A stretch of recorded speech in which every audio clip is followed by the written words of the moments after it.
আল্লাহর পয়গম্বর হজরত ইব্রাহিম আলাইহিস সালাম স্বপ্নে দেখেন কেউ তাকে বলছে, হে ইব্রাহিম, তুমি তোমার প্রিয় বস্তুকে তোমার প্রভুর উদ্দেশ্যে কোরবানি করো। তিনি আল্লাহর সন্তুষ্টির আশায় 10টি ওট কোরবানি করলেন। অতঃপর তিনি আবারও স্বপ্নে দেখেন, হে ইব্রাহিম, তুমি তোমার প্রিয় বস্তুকে তোমার প্রভুর উদ্দেশ্যে কোরবানি করো। তিনি আল্লাহর সন্তুষ্টির আশায় এবার 100 ওট কোরবানি করলেন। অতঃপর তিনি আবারও স্বপ্নে দেখেন, হে ইব্রাহিম, তুমি তোমার সবচেয়ে প্রিয় বস্তুকে কোরবানি করো। তৃতীয়বার যখন পয়গম্বর একই স্বপ্ন দেখেন, তখন তিনি উপলব্ধি করতে পারেন পৃথিবীতে পুত্র ইসমাইলই তার কাছে সবচেয়ে প্রিয়। আল্লাহ ব্যতীত অন্য কেউই তার নিকট এতটা প্রিয় নয় যতটা প্রিয় পুত্র ইসমাইল। অতএব পুত্র ইসমাইলকে কোরবানি করতে হবে, এটাই আল্লাহর ইচ্ছা। পয়গম্বর ইব্রাহিম আলাইহিস সালাম যখন এই আদেশ পান, তখন তার মনে পড়ে যায় কিভাবে তিনি পুত্র ইসমাইলকে পেয়েছিলেন। এটা 12 বছর আগের কথা। এক পুত্র লাভের আশায় যৌবন পেরিয়ে বৃদ্ধ হয়ে গিয়েছিলেন নবী ইব্রাহিম আলাইহিস সালাম। অবশেষে স্ত্রী হাজেরার গর্ভে আল্লাহ তাকে দান করেন ফুটন্ত গোলাপের মতো সুন্দর এক সন্তান। তার নাম রাখা হয় ইসমাইল, যে ছিল ইব্রাহিম আলাইহিস সালাম এর নবুয়তের উত্তরাধিকার।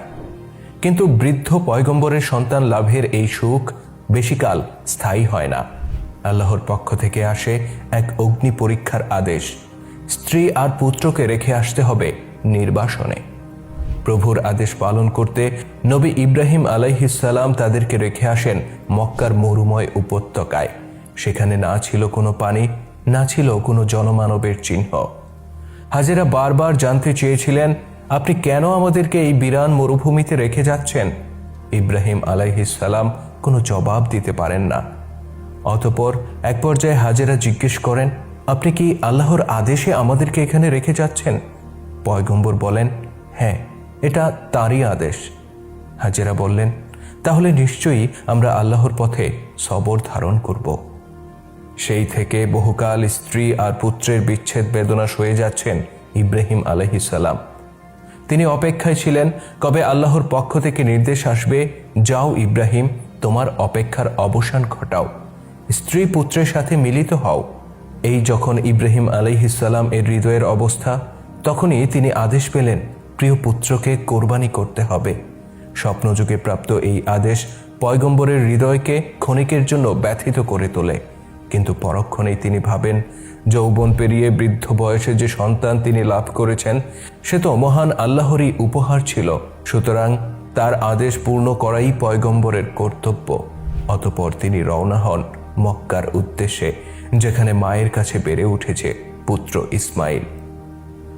আল্লাহর নবী যখন মক্কায় পৌঁছেন, তিনি বিস্ময় ভরা চোখে দেখতে পান এখানকার সবকিছু কত বদলে গেছে। স্ত্রী পুত্রকে তিনি রেখে গিয়েছিলেন বালুময় উপত্যকায়, যেখানে না ছিল কোনো খেজুরের বৃক্ষ, না ছিল এক ফোঁটা পানি। অথচ আজ সেখানে বইছে জমজমের অবারিত ধারা। এখানে ওখানে ছড়িয়ে রয়েছে খেজুরের বাগান। আর নির্জন এই উপত্যকা ভরে উঠেছে মানব বসতিতে। ইব্রাহিম আলাইহিস সালাম আগ্রহ আর বিস্ময়ের সাথে স্ত্রী হাজেরার কাছ থেকে জানতে পারেন নির্জন এই উপত্যকায় মানব বসতি গড়ে ওঠার গল্প। এটা সেই সময়ের কথা যে সময় পয়গম্বর ইব্রাহিম আলাইহিস সালাম আল্লাহর কাছে স্বীয় স্ত্রী পুত্রকে সোপর্দ করে চলে গিয়েছিলেন। তিনি যে পানি রেখে গিয়েছিলেন তা শীঘ্রই ফুরিয়ে যায়। একসময় তৃষ্ণায় ছটফট করতে থাকে শিশু ইসমাইল। মা হাজেরা তখন পাগলের মতো ছুটতে থাকেন পানির সন্ধানে। তিনি একবার ডানে ছুটে যান তো আরেকবার বামে ছুটে যান। তিনি একবার দৌড়ে যান সাফা পাহাড়ে, আরেকবার যান মারুয়া পাহাড়ে। কিন্তু শত ছুটোছুটি করেও এক ফোঁটা পানির সন্ধান পান না মা হাজেরা। হতাশ মাতৃহৃদয় যখন কাঁদতে কাঁদতে ফিরে আসে সন্তানের কাছে, তখন তিনি বিস্ময় ভরা চোখে দেখতে পান পুত্র ইসমাইলের পায়ের কাছে মাটি ফেটে বের হয়ে আসছে জমজমের অবারিত ধারা। সেই পানি পান করে শুধু মা ও সন্তানের তৃষ্ণাই নিবারিত হয়নি, বরং পানির সন্ধানে এখানে ভিড় করে কত শত পশু পাখি, আর দল বেঁধে আসতে থাকে অগণিত মানুষ। ধীরে ধীরে গড়ে ওঠে মানব বসতি। স্বীয় স্ত্রী পুত্রের প্রতি মহান আল্লাহর এমন অনুগ্রহের কথা জানতে পেরে শুকরিয়া আদায় করেন পয়গম্বর ইব্রাহিম আলাইহিস সালাম। অতঃপর পিতা পুত্রের বহু বছরের বিচ্ছেদের অবসান ঘটে। তারা একে অপরকে জড়িয়ে আদর করেন। এত বছর পর পুত্রকে কাছে পেয়ে পয়গম্বরের যেন আনন্দের সীমা ছিল না। অতঃপর আসে সেই সময় যখন পয়গম্বর ইব্রাহিম আলাইহিসসালাম সেই প্রত্যাদেশের তাড়না অনুভব করেন, যে প্রত্যাদেশ নিয়ে তিনি এখানে এসেছেন। কিন্তু তিনি বিচলিত হয়ে পড়েন এই ভেবে যে স্ত্রী হাজেরা যদি তার আগমনের উদ্দেশ্য সম্পর্কে জানতে পারেন, তাহলে সে কি তা মেনে নিতে পারবে? মাতৃহৃদয় কি পারবে নিজের একমাত্র পুত্রকে বিসর্জন দিতে? কিংবা পুত্র ইসমাইল, সেই বা কি পারবে মহান প্রভুর ইচ্ছার কাছে নিজেকে সমর্পণ করতে? এরূপ নানা প্রশ্নে বিচলিত হয়ে নবী ইব্রাহিম স্ত্রী হাজেরাকে ডেকে বলেন, আমি আমার পুত্রকে নিয়ে দূর পাহাড়ে বেড়াতে যাব। তুমি তাকে সুন্দর পোশাকে সাজিয়ে দাও। এর বাইরে বলার মতো কোনো ভাষা খুঁজে পান না আল্লাহর পয়গম্বর। মা হাজেরা নিশ্চিন্ত হৃদয়ে আগ্রহ ভরে পুত্র ইসমাইলকে সাজিয়ে দেন। অতঃপর ইব্রাহিম আলাইহিসসালাম তাকে নিয়ে রওনা হয়ে যান কোনো নির্জন স্থানের উদ্দেশ্যে আল্লাহর অভিপ্রায় পূর্ণ করার মানসে। নবী ইব্রাহিম যখন এগিয়ে যাচ্ছেন আল্লাহর হুকুম বাস্তবায়নের পথে, তখন অভিশপ্ত ইবলিস যেন পাগল হয়ে ওঠে। সে মানুষের রূপ ধারণ করে আর ছুটে যায় হাজেরার নিকট। তার দৃঢ় বিশ্বাস, মা হাওয়াকে যেভাবে সে প্রতারিত করেছিল, আজকে মা হাজেরাকেও সে একইভাবে প্রভাবিত করতে পারবে। অতঃপর মা হাজেরার নিকট পৌঁছে সে বলে, ওহে কোমল হৃদয় হাজেরা, তুমি কি জানো তোমার পুত্রকে তোমার স্বামী কোথায় নিয়ে যাচ্ছে? হাজেরা বললেন, তিনি তো তাকে দূর পাহাড়ে বেড়াতে নিয়ে যাচ্ছেন। ইবলিস বলল, ওহে বোকা নারী, সত্যিটা তুমি জানো না। তোমার স্বামী তোমার পুত্রকে কোরবানি করতে নিয়ে যাচ্ছে। তার আল্লাহ তাকে আদেশ দিয়েছে সবচেয়ে প্রিয় বস্তুকে কোরবানি করতে, আর তোমার পুত্রই কিনা তার নিকট সর্বাধিক প্রিয়। এভাবে মা হাজেরা আসল ঘটনাটি জানতে পারেন। কিন্তু যে উদ্দেশ্য নিয়ে ইবলিস তার কাছে এসেছিল তা নিষ্ফল হয়। তিনি বলেন, জেনে রাখো, এই যদি আল্লাহর আদেশ হয় তবে অবশ্যই আমি সেই আদেশের প্রতি অনুগত থাকব। মাতা হাজেরাকে বিভ্রান্ত করতে ব্যর্থ হয়ে পিতা পুত্রের পিছু নেয় অভিশপ্ত ইবলিস। পথিমধ্যে সে ইব্রাহিম আলাইহিসসালামকে একা পেয়ে বলে, ওহে ইব্রাহিম, এই পুত্র তোমার অন্ধের জ্যোষ্ঠী, বৃদ্ধ বয়সের একমাত্র অবলম্বন। তুমি তাকে কেন হত্যা করতে চাচ্ছ? এই পুত্রকে হারালে তুমি আর কোনো পুত্র পাবে না। আর তাকে দেখো, সে কত সুন্দর দেখতে, কত উত্তম তার চরিত্র। একথা শুনে আল্লাহর পয়গম্বর বুঝতে পারেন এই জান্নাত থেকে বিতাড়িত সেই অভিশপ্ত শয়তান।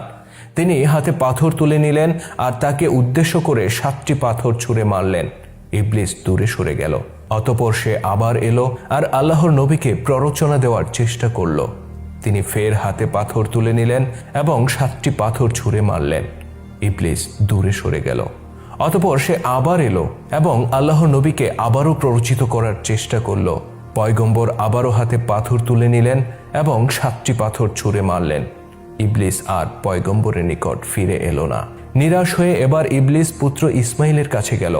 সে বলল, ওহে বোকা বালক, তুমি কি জানো তোমার পিতা তোমাকে বেড়াতে যাওয়ার কথা বলে হত্যা করতে নিয়ে যাচ্ছে? ইসমাইল বললেন, আমার পিতা কেন আমাকে হত্যা করবেন? ইবলিস বলল, আল্লাহ তাকে স্বপ্নযোগে আদেশ দিয়েছেন সবচেয়ে প্রিয় বস্তু কোরবানি করতে, আর তুমিই কিনা তোমার পিতার নিকট সবচেয়ে প্রিয়। অতঃপর ইসমাইল বললেন, এটা যদি আল্লাহর আদেশ হয় তবে সেই আদেশ পালনে আমি অবশ্যই আমার পিতার বাধ্য থাকব। হযরত ইসমাইল আলাইহিসসালাম এর এই জবাব পেয়ে ইবলিস হতাশ হয়ে দূরে চলে যায়। অতঃপর মক্কা থেকে 8 কিলোমিটার দূরে এক নির্জন পাহাড়ে পৌঁছে পয়গম্বর তার পুত্রকে বলেন, হে আমার পুত্র, আমি স্বপ্নে দেখেছি যে আমি তোমাকে কোরবানি করছি, সুতরাং তোমার মতামত কি? ইসমাইল বললেন, হে আমার পিতা, আপনি যে বিষয়ে আদিষ্ট হয়েছেন তা পালন করুন। আল্লাহর মেহেরবানিতে আপনি আমাকে ধৈর্যশীলদের একজন হিসেবেই পাবেন। অতঃপর ইসমাইল বলেন, হে আল্লাহর নবী, আপনি যখন আমাকে কোরবানি করবেন তখন নিশ্চয়ই আমি যন্ত্রণায় হাত পা ছুটতে থাকব, এতে আপনার অসুবিধা হবে। সুতরাং আপনি আমাকে দড়ি দিয়ে বেঁধে নিন। এ কথা শুনে আল্লাহর পয়গম্বর কাঁদতে কাঁদতে নিজ হাতে পুত্রকে দড়ি দিয়ে বাঁধেন। এরপর বুকে পাথর চেপে প্রাণপ্রিয় পুত্রের গলায় ধারালো ছুরি চালিয়ে দেন তিনি। কিন্তু হায়, ছুরি যে ইসমাইলের গলা কাটতে ব্যর্থ। যে ছুরিতে পাথর টুকরো হয়ে যায় সেই ছুরি কিনা ইসমাইলের গলা কাটতে পারছে না। আল্লাহর পয়গম্বর ভাবেন তিনি হয়তো দুঃখ কষ্টে শক্তি হারিয়ে ফেলেছেন। তিনি পুনরায় শরীরের সমস্ত শক্তি ব্যয় করে পুত্রের গলায় চাকু চালান, কিন্তু এবারও তিনি ব্যর্থ হন। অতঃপর তিনি পুত্রকে বলেন, পুত্র, আমি জানি না আজ আমার কি হলো। আমি নিজের শরীরের সমস্ত শক্তি দিয়ে তোমার গলায় ছুরি চালাচ্ছি, কিন্তু মনে হচ্ছে তোমার গলা যেন পাথরের চেয়েও শক্ত। ইসমাইল বললেন, পিতা, আমার মৃত্যুর দৃশ্য হয়তো আপনি সহ্য করতে পারছেন না, তাই আপনি বারবার শক্তি হারিয়ে ফেলছেন। আমার কথা শুনুন, এক টুকরো কাপড় দিয়ে আপনি নিজের চোখ বেঁধে নিন, যেন আমার মৃত্যু আপনাকে নিজের চোখে দেখতে না হয়। পুত্রের কথা শুনে পয়গম্বর এক টুকরো কাপড় দিয়ে নিজের চোখ বেঁধে নিলেন আর ছুরি হাতে নিলেন। এ সময় তার কানে ভেসে এলো হযরত জিব্রাইল আলাইহিসসালাম এর তাকবীর, আল্লাহু আকবার, আল্লাহু আকবার। প্রতি উত্তরে হযরত ইব্রাহিম আলাইহিসসালাম বলেন, আল্লাহু আকবার ওয়ালিল্লাহিল হামদ।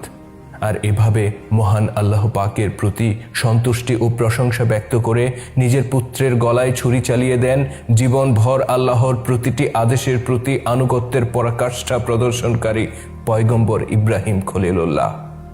মহান স্রষ্টার ইচ্ছা পূরণ করতে গিয়ে নিজের সন্তানের গলায় ছুরি চালানোর এই দৃশ্য সৃষ্টি জগৎ ইতিপূর্বে কখনো দেখেনি, হয়তো ভবিষ্যতেও কখনো দেখবে না। আল্লাহর আদেশ পালনপূর্বক হযরত ইব্রাহিম আলাইহিসসালাম যখন চোখের বাঁধন খুললেন, তখন তিনি যে দৃশ্য দেখলেন তার জন্য তিনি মোটেও প্রস্তুত ছিলেন না। তিনি দেখলেন পুত্র ইসমাইল সুস্থ শরীরে দাঁড়িয়ে আছেন, আর পাশেই একটি অতি সুন্দর দুম্বা জবাই হয়ে পড়ে আছে। মহান আল্লাহ তাআলা তার ফেরেশতা জিব্রাইল আলাইহিসসালাম এর মাধ্যমে তার পয়গম্বরকে এই সংবাদ জানিয়ে দেন যে এই কোরবানি ছিল ইব্রাহিম ও তার পরিবারের জন্য এক চূড়ান্ত পরীক্ষা, আর এই পরীক্ষায় তারা নিশ্চিতভাবেই মহান আল্লাহ তাআলাকে সন্তুষ্ট করেছেন। সুতরাং তাদের জন্য রয়েছে সেই জান্নাতের সুসংবাদ, যেখানে তারা চিরকাল থাকবেন আর কখনোই তাদের বিচ্ছেদ হবে না। মহান আল্লাহ তাআলা বলেন, নিশ্চয়ই এটা ছিল সুস্পষ্ট পরীক্ষা, আর আমি এক মহান জবাইয়ের বিনিময়ে তাকে মুক্ত করলাম, আর তার জন্য আমি পরবর্তীদের মধ্যে রেখে দিলাম সুখ্যাতি, ইব্রাহিমের প্রতি সালাম। এভাবেই আমি সৎকর্মশীলদের পুরস্কৃত করে থাকি।